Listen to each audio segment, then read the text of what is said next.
बैरकपुर निवासी नवविवाहित जोड़े को पिस्तौल से जान से मारने की धमकी, वायलिन उठाने की कोशिश कर रही इंटीरियर डेकोरेशन कंपनी पर छापेमारी। युवा जोड़ा पिछले 1 महीने से डर के मारे भाग रहा है। हमले का सीसीटीवी फुटेज बैरकपुर थाने को दिया गया, लेकिन कोई नतीजा नहीं निकला। बैरकपुर सदर बाजार निवासी साथी लेखा बनर्जी पिछले 22 फरवरी को दुर्गापुर निवासी सुमित गांगुली से शादी तय थी। बेहाला में ऐसे घर को सजाने के लिए इंटीरियर डेकोरेशन के लिए शिवाजी सिंह की कंपनी से बात की। शिवाजी सिंह को 1 लाख रुपए का चेक दिया गया, लेकिन जब मां बीमार पड़ गई तो शादी टूट गई। इसके बाद साथी ने एक पत्र लिखकर चेक वापस करने को कहा, लेकिन चेक वापस न करने पर साथी लेखा बनर्जी और उनके पति और परिवार वाले को जान से मारने की धमकी देने लगे। उसने नवदंपति को उठा ले जाने की धमकी भी दी। बार बार घर पर आकर पिस्तौल दिखाकर धमकाने लगा। नवविवाहित लगातार डर के मारे तारापीठ व अन्य स्थानों में भाग रहे हैं। बैरकपुर थाने में शिकायत दर्ज की गई, लेकिन कोई समाधान नहीं निकला। उल्टे पुलिस ने उन्हें समझौता करने को कह रही है। नए जोड़े की मांग है कि जब उन्हें उनकी कोई सेवा नहीं मिली तो उन्हें शिवाजी सिंह को पैसे क्यों देने चाहिए। कई बार शिवाजी सिंह सीबीआई की वर्दी में नीली बत्ती वाली कार में आकर और नवविवाहिता जोड़े को उठा ले जाने की धमकी दी और चेस्टर सीसीटीवी कैमरे की फुटेज पुलिस को भी दी गई, लेकिन कोई फायदा नहीं हुआ। इवेंट मैनेजमेंट বলতে আমি 20 ফেব্রুয়ারিতে আমার বিয়ে ঠিক হয় 2025-এ বিয়ে ঠিক হয়। তখন আমি ফেসবুকের মাধ্যমে কয়েকটা ইভেন্ট ম্যানেজমেন্টের সাথে কন্ট্যাক্ট করি। তার মধ্যে একজনকে সিলেক্ট করি, পায়েল ঘোষ বলে একজন, শুভ মুহূর্ত ইভেন্ট ম্যানেজমেন্ট। তো পায়েল ঘোষ বলে একজনকে সিলেক্ট করি, উনি আমার বাড়িতে আসে। 21শে জানুয়ারি ওনাদের সাথে আমি কন্ট্যাক্ট করি, আর 28শে জানুয়ারি ওনাদেরকে আমি বাড়িতে ডাকি। বাড়িতে ডেকে সব মেজারমেন্ট নিয়ে যাওয়ার পর ওনারা বললো আপনাদেরকে একটা অ্যাডভান্স করতে হবে। অ্যামাউন্ট বলে দিল কত টাকা খরচা হবে, প্রায় 5.5-6 লাখ টাকা মতন এস্টিমেট দিয়েছিল। তো বললো যে আমাকে অ্যাডভান্স দিতে হবে। তো অ্যাডভান্স দিতে হবে, আমি বললাম যে আমি ক্যাশ তো নেই, আমি চেক দিচ্ছি। বলে চেক দিয়েছিলাম, 1 লাখ টাকার একটা চেক দিয়েছিলাম। চেক দেওয়ার পরে 28 তারিখের ঘটনার পরে 25 তারিখে আমার মা অসুস্থ হয়। 25শে জানুয়ারি অসুস্থ হওয়ার পরে তখন ওরা এসে দেখেছে আমার মা অসুস্থ হয়েছে, সবে মাত্র অসুস্থ হয়েছে। 25শে জানুয়ারি তারপর মা অসুস্থতা বাড়তে থাকে, ফলে ওই অ্যাকাউন্ট থেকে আমাকে টাকা তুলে নিতে হয়েছে মা অসুস্থতার কারণে।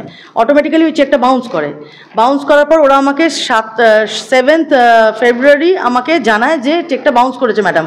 আইলাম চেক যখন বাউন্স করেছে আপনার চেকটা আপনি আমার চেকটা ফেরত দিয়ে যান, আমি এখন বিয়ের প্রোগ্রামটা করছি না, বিয়ে আমি এখন করছি না, ক্যান্সেল হয়ে গেছে, কারণ আমার মা ভীষণ সিরিয়াস, মা ভীষণ অসুস্থ হয়ে পড়েছে, কাজেই সেইভাবে আমরা এখন বিয়ের প্রোগ্রাম করব না। তো তাতে বলছে না, চেক বাউন্স হয়েছে, আপনাদেরকে সমপরিমাণ টাকা আমরা চেক ফেরত দেবো তখনই যখন সমপরিমাণ টাকা আমাদেরকে দেবেন। ইভেন্ট ম্যানেজমেন্টের নাম হচ্ছে শুভ মুহূর্ত, পায়েল ঘোষ আর শিবাজি সিং। তারপরে আমি বলেছি আমি এত টাকা তো দিতে পারবো না এখন, কারণ আমার সব টাকা খরচা গেছে মায়ের অসুস্থতার জন্য। বলছে না, টাকা আপনাদেরকে দিতে হবে, আমরা আপনার বাড়ি আসছি বলে আমার বাড়িতে আসে। তারপরে আরেকদিন আমার বাড়িতে এসে চেকটা ফেরত দেওয়ার জন্য আমি রিকোয়েস্ট করি যে আমি চেকটা ফেরত দিয়ে দিন। ওরা বলছে না, টাকা ক্যাশ দিতে হবে তবে দেবো। তারপর থেকে শুরু হয় ওদের থ্রেটনিং, তারপর থেকে শুরু হয় ওদের থ্রেটনিং। আমার হাজব্যান্ডের ফোনে কনস্ট্যান্ট থ্রেটনিংয়ের পর থ্রেটনিং। ওই শিবাজি সিং, পায়েল ঘোষের হাজব্যান্ড শিবাজি সিং, একজন পাঞ্জাবি লোক, উনি কনস্ট্যান্ট আমাদেরকে থ্রেটনিং দিতে থাকে যে উঠিয়ে নিয়ে আসবো, কেটে ফেলবো, বিভিন্ন রকম হুমকি দিচ্ছে, প্রাণনাশের হুমকি দিচ্ছে, মার্ডার করে দেবো, কিডন্যাপ করবো, তুলে নিয়ে আসবো। এই করতে 18ই এপ্রিল ওরা আমার বাড়িতে একটা নীলবাতি লাগানো পুরোনো আমলের সাদা রঙের ফরচুনা গাড়ি নিয়ে আমার বাড়িতে চলে আসে। সিবিআই বলে নিজেদেরকে পরিচয় দিয়েছিল।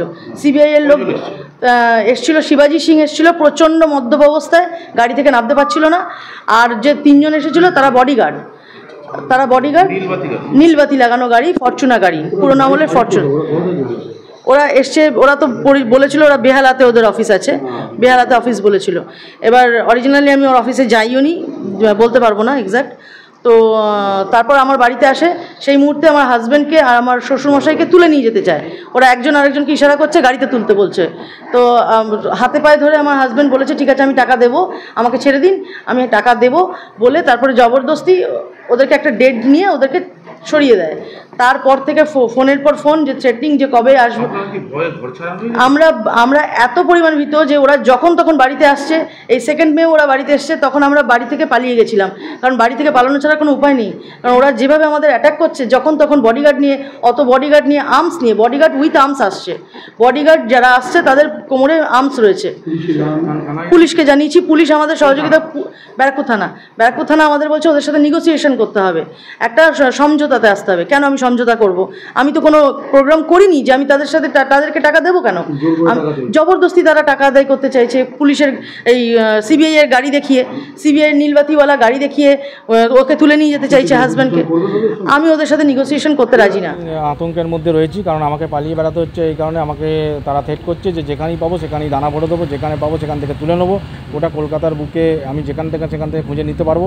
এবং আমার 50 জনের মতন বডিগার্ড রয়েছে, আমার লোক লাগানো আছে। সুতরাং আমি এই ভয়ে, এই থ্রেটনিংয়ের জন্য কী হচ্ছে, আমাকে পালিয়ে বেড়াতে হচ্ছে, কলকাতা ছাড়াও হতে হচ্ছে, বাইরে চলে যেতে হচ্ছে। কারণ হচ্ছে যে আমি সবসময় প্রশাসনকেও বলেছি যে এই একটা ব্যবস্থা করার জন্য। কারণ হচ্ছে আমি তো কিছু কাজ করাইনি, তো আমি কেন টাকা দিতে যাব? তো বারবার ওই একই কথা, আমার ওসব শুনে লাভ নেই। আপনাকে টাকা দিতে হবে, এবং আপনাকে দিতে হবে যে ফোনে ধমকি দেওয়া হচ্ছে। ফোনেতেও হুমকি দিচ্ছে, এবং হুমকি দেওয়ার সময় যখন খুব ভালো রকমের হুমকি দিচ্ছে, তখন হোয়াটসঅ্যাপে হুমকি দিচ্ছে, তখন হোয়াটসঅ্যাপ কল করছে, হুমকি দিচ্ছে। আর নইলে এমনি ফোন করছে, ফোন করে বলছে যে আপনি কোথায় রয়েছেন, গেড়ে দেবো। পুলিশ বা সিবিআইয়ের কোনো ভয় দেখাচ্ছে? হ্যাঁ, সিবিআইয়ের ভয় দেখাচ্ছেন। ওনার সিকিউরিটিটা বলছেন, সিবিআইয়ের একজন বড়, উনি খালি নিজে বলছেন যে আমি কে, এখনও ওনার সিকিউরিটিটা বলছে যে আমি কে, উনি স্যার কে, কেউ এখনো পরিচয় জানে না। স্যার যখন আরম্ভ করবে তখন বুঝতে পারবে। আপনারা পুলিশে জানিয়েছেন, পুলিশের ভূমিকা কি? আচ্ছা, একটা জিনিস প্রশ্ন এখানে উঠে আসে যে ইভেন্ট ম্যানেজমেন্টের সঙ্গে সিবিআইয়ের সম্পর্কটা কোথায়? সিবিআইয়ের সম্পর্ক এখন সিবিআই নাম ভাঙিয়ে খাচ্ছে হতে পারে, এবং সেটা যাতে করে প্রতারণা করছে। এবং সেক্ষেত্রে আমার সেটাতেও ডাউট হয়েছিল, কারণ সিবিআইয়ের কাজে নয় যে কে ইভেন্ট কাজ করবে না, কে কাজ করবে না। তো সেক্ষেত্রে, এবং নীলবাতি গাড়ি নিয়ে চলে আসছে, ঠিক আছে, এবং গাড়ি নিয়ে এসে এখানে এসে চমকাচমকি করছে। আর তার সিকিউরিটিরা বলছে যে আমার অনেক সিকিউরিটি, প্রথমত। দ্বিতীয়ত হচ্ছে তিনি কত বড় অফিসার আমার জানা নেই, যে 50খানা সিকিউরিটি আছে।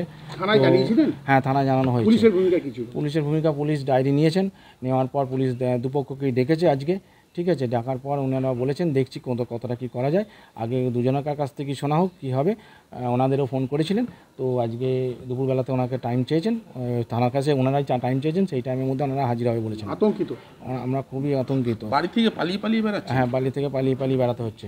বাড়িতে প্রাণনাশের ভয়। এবং বলছেন গোটা কলকাতার মধ্যে খুঁজে তো আমি পাবোই, সেইখানে তো আমি বুঝে নেবো। ভিন রাজ্যেও রাজ্যেও আমাকে যেতে হচ্ছে।